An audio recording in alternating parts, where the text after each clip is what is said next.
നമസ്കാരം, JB ജംഗ്ഷനിലേക്ക് സ്വാഗതം. JB ജംഗ്ഷനിലെ ഇന്നത്തെ അതിഥി ആരായിരിക്കണം? 5 പതിറ്റാണ്ട് കാലത്തെ അഭിനയ സബരിയിലൂടെ ഓരോ മലയാളി പ്രേക്ഷകൻ്റെയും മനസ്സിൽ സ്ഥിരപ്രതിഷ്ഠ നേടിയ മറ്റാരുമല്ല, നമ്മുടെ സ്വന്തം കറുത്തമ്മ, നമ്മുടെ ഷീലാമയെ നമുക്ക് സ്വാഗതം ചെയ്യാം JB ജംഗ്ഷനിലേക്ക്. ഹൃദയ സരസിലേ പ്രണയ പുഷ്പമേ ഇനിയും നിൻ കഥ പറയൂ. ഹൃദയ സരസിലേ പ്രണയ. ഇപ്പം ഷീലാമ വന്നു, ഞാൻ സ്വീകരിച്ചു, ഷീലാമനെ ഇരുത്തി. ഇതൊരു കുമ്പസാരക്കൂട്ടിൽ ഇരുത്തിയിരിക്കുക. ഇപ്പോൾ കുമ്പസാരക്കൂട്ട് തന്നെയത്. നല്ലൊരു വിശ്വാസിയല്ലേ ഷീലാമ? വിശ്വാസമുണ്ട്. ദൈവത്തിൽ വിശ്വാസമുണ്ട്, തിരുസഭയിൽ വിശ്വാസമുണ്ട്, എല്ലാ ദൈവങ്ങളിലും വിശ്വാസമുണ്ട്. തിരുസഭയിൽ മാത്രമല്ല, എല്ലാ ദൈവവും ഒന്നെന്ന് വിശ്വസിക്കുന്ന ഒരാളാണ്. 5 പതിറ്റാണ്ട് കാലത്തെ സിനിമാ ജീവിതവുമായി ബന്ധപ്പെട്ട ആദ്യത്തെ ഒരു തുറന്ന കുമ്പസാരത്തിന് ഈ എളിയവൻ്റെ മുമ്പിൽ വന്നിരിക്കുകയാണ്. എൻ്റെ ദൈവമേ, ഞാൻ എന്തില്ലാഞ്ഞിട്ടാണ്, ഞാൻ എന്തുകൊണ്ട് ഈ JB ജംഗ്ഷനിൽ വന്നിവിടെ ഇരിക്കുന്നു എന്ന് എനിക്കറിയില്ല. അത് ഞാൻ ചെയ്ത പാവമാണോ പുണ്യമാണോ എന്ന് എനിക്കറിയില്ല.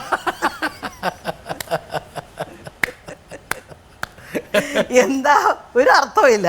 പക്ഷേ ഐ ലൈക്ക് ദി ഷോ. ഈ ഷോ എനിക്ക് ഇഷ്ടമാണ്, ഞാൻ കാണും.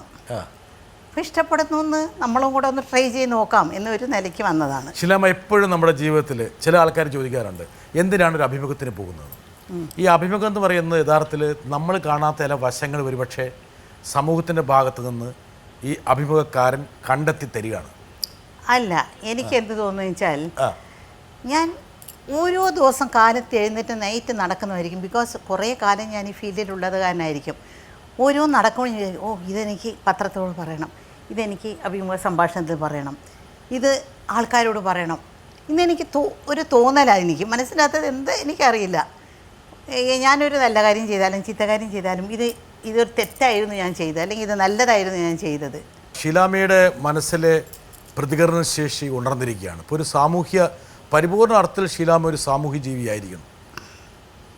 അതുകൊണ്ടാണ് ഇതുപോലെ പ്രതികരിക്കണം എന്ന് ഷീലാമയ്ക്ക് തോന്നുന്നു. അതെ, അത് എപ്പോഴും എനിക്കുണ്ട്. ആ പ്രതികരണശേഷി എപ്പോഴും ജീവിതത്തെ മുന്നോട്ട് നയിച്ചിരുന്നു. അതെ, എന്നുള്ളിലുള്ളൊരു ഫയറാണ് എന്നെ എത്രത്തോളം എത്തിച്ചത്. ആ ഫയർ ഇപ്പോഴും കെടാതെ സൂക്ഷിക്കുക. അങ്ങനെ കൂടിയിട്ടുണ്ടെന്നല്ല, കുറഞ്ഞിട്ടില്ല, കൂടിയിട്ടേ ഉള്ളൂ. അത്രയേ ഉള്ളൂ. ഈ ഫയറിൽ എത്ര പേരെ വെന്തുരുക്കി പോയിട്ടുണ്ടാവും? എത്ര പേര്? ഞാൻ അങ്ങനെയൊന്നും ആരും വേദനിപ്പിച്ചിട്ടില്ല. പക്ഷെ ഞാൻ പറയാനുള്ളത് നേരിട്ട് പറയും. എന്തായാലും ഇങ്ങനെയുള്ള സ്വഭാവക്കാർ ഒരു ദേഷ്യക്കാരി എന്നാണ് എന്നിൽ അറിയപ്പെടുന്ന ഒരു ദേഷ്യക്കാരിയാണ്. ഒരുപാട് പേരെടുത്ത് ചാടിയിട്ടുണ്ട്. ഒരുപാട് പേര്. പക്ഷെ ആ ചാട്ടം കുറച്ച് കഴിയുമ്പോൾ അങ്ങോട്ട് അല്ല, ഞാൻ ചെയ്തത് തെറ്റാണെന്ന് ഒരിക്കലും എനിക്ക് തോന്നിയിട്ടില്ല. ഒരിക്കലും അങ്ങനെ തെറ്റായിട്ട് ഒരാളെ ഞാൻ വഴക്ക് പറയുകയോ അങ്ങനെ ചെയ്തിട്ടില്ല. അതുകൊണ്ട് ഷീലാമയെ സമീപിക്കുമ്പോൾ വളരെ സൂക്ഷിച്ച് സമീപിക്കണം. ഇതൊരു തീയാണ് കേട്ടോ, കൈ പൊള്ളും എന്ന് വിചാരിച്ചിട്ട് ആൾക്കാർ സൂക്ഷിക്കണം. തീയുമാണ്, ഒരു പൂവാണ്, രണ്ടും ഉണ്ട് അതിൻ്റെ അകത്ത്. ഒരു തീയുമാണ്, പൂവാണ്. ഈ പൂവിനെയാണ് ഒരുപക്ഷെ മലയാളി 5 പതിറ്റാണ്ട് കാലം നെഞ്ചിലേറ്റി. 5 പതിറ്റാണ്ട് കാലം ഒരുപക്ഷെ ജീവിച്ചത് മുഴുവൻ സിനിമയിലാണ്. അതെ, സിനിമയായിരുന്നു ജീവിതമാണ് സിനിമ. സിനിമയിൽ നിന്ന് മാറിയൊരു ജീവിതം ഷീലാമയ്ക്കില്ല. ഒരുപക്ഷെ പിച്ച വെച്ചത് സിനിമയിലേക്കാണ്. ഈ ഇടവേളയിലൊക്കെ വല്ലാത്ത വെറുപ്പൂട്ടിട്ടുണ്ടാവുമല്ലോ? അല്ല, ഒരിക്കലും വെറുപ്പൂട്ടിട്ടുണ്ടാവില്ല. എനിക്ക് ജീവിതത്തിൽ എന്തെല്ലാം എൻജോയ് ചെയ്യണമെന്ന് വിചാരിച്ചു അതെല്ലാം ഞാൻ നടത്തി.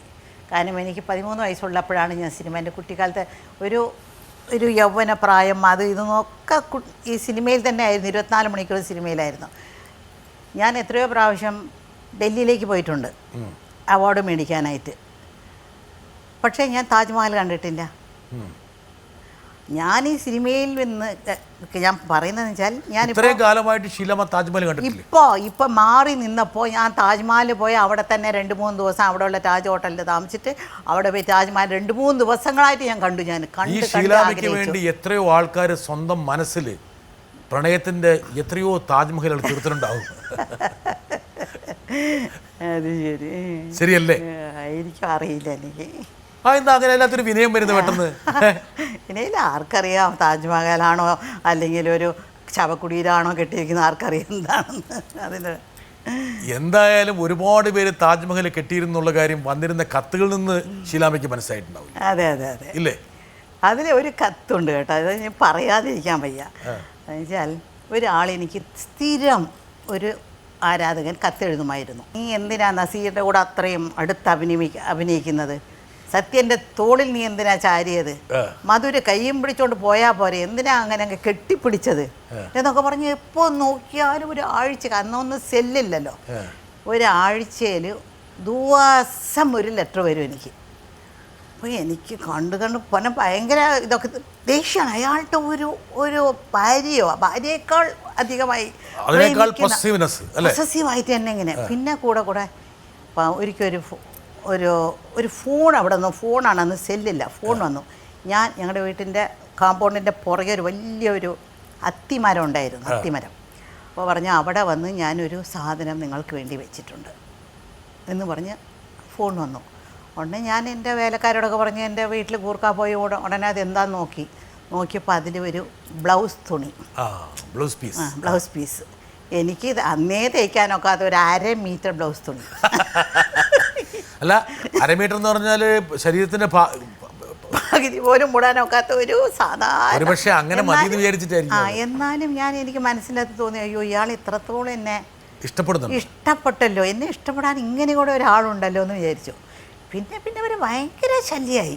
പിന്നെ ഒരു ഫോണിൽ നിന്ന് എപ്പോൾ നോക്കിയാലും ഫോൺ വന്നപ്പോൾ ഞാൻ ഉടനെ പോലീസിന് ഞങ്ങൾക്ക് പോലീസിൽ കുറച്ച് ഫ്രണ്ട്സ് ഉണ്ടായിരുന്നു. പറഞ്ഞു ആരാണ് ഇയാൾ എന്നെ രാത്രിയൊക്കെ 12 മണിക്കൊക്കെ വിളിച്ച് എപ്പോഴും ശല്യപ്പെടുത്തുന്നു, ആരാണെന്ന് കണ്ടുപിടിക്കണമെന്ന്. അവർ വിളിച്ച് നോക്കിയപ്പോൾ അത് മല്ലികാ സുകുമാരൻ്റെ വീട്ടിൽ നിന്നാണ് വരുന്നത്. നമ്മുടെ ആർട്ടിസ്റ്റ് മല്ലികാ സുകുമാരൻ, അവരുടെ വീട്ടിൽ നിന്നാണ് വരുന്നത്. അപ്പോൾ അവിടെ പോയി വന്നുക, അവിടുത്തെ കുക്കാണ് അയാൾ. അവിടെ കുക്ക് ചെയ്യുന്ന വികൃതമായ ഒരാൾ. പക്ഷേ എനിക്ക് അയാളിൽ നിന്നും പോലും എനിക്ക് അയാളുടെ മനസ്സ് കാണാനൊത്തു. എന്നെ എത്രയും സ്നേഹിക്കുന്നുണ്ടല്ലോ അയാൾ. ഇതുപോലെ എത്രയോ ആൾക്കാർ ശീലാമ്മയ്ക്ക് കത്തയച്ചിട്ടുണ്ടോ? ശീലാമ്മ അങ്ങ് ഒരുപാട് കത്തയച്ചിട്ടുണ്ട്. ഇതുപോലെ പല കത്തുകളൊക്കെ ഇപ്പോഴേതെങ്കിലും കത്തുകൾ എടുത്ത് വെച്ചിട്ടുണ്ടോ?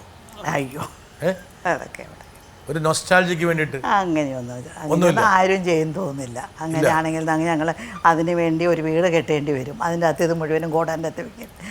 അതിൻ്റെ ഗതി എന്തായിരിക്കും? ഇത്രയും കാലം വലിയൊരു ഗോഡൗൺ തീർത്താൽ പോലും സൂക്ഷിക്കാൻ കഴിയാത്തത്ര കത്തുകളായിരുന്നു ശീലാമ്മയ്ക്ക് വന്നിരുന്നു. ഇതൊക്കെ ആരാ പൊട്ടിച്ച് വായിച്ചിരുന്നു? ഞാൻ തന്നെ വായിക്കും, മുഴുവൻ വായിക്കും. ഞാൻ തന്നെ മുഴുവനും ഇതെല്ലാം എടുത്ത് സഞ്ചിയിലകത്ത് വെക്കും. എൻ്റെ ഷൂട്ടിൻ്റെ ഇടയ്ക്കൊക്കെ ഇത് എനിക്കൊരു നേരം പോക്കാണ്. ചിലവർ കവിതയായിട്ട് എഴുതും, ചിലവർ ഭയങ്കര മിക്കവാറും പേര് വന്ന് പ്രേമിക്കുന്നു, സ്നേഹിക്കുന്നു, ഇതൊക്കെയാണ്. പിന്നെ കുറേ കത്തുകൾ എനിക്ക് പുറന്നും അവിടെ നിന്നൊക്കെ വന്നിട്ടുണ്ട്. ദേ വോണ്ട് ടു മാരി മീ, അങ്ങനെയൊക്കെ ഒരു നടിയുടെ ജീവിതത്തിൽ എത്രയോ കത്തുകൾ വരും. അതൊക്കെ ഇങ്ങനെ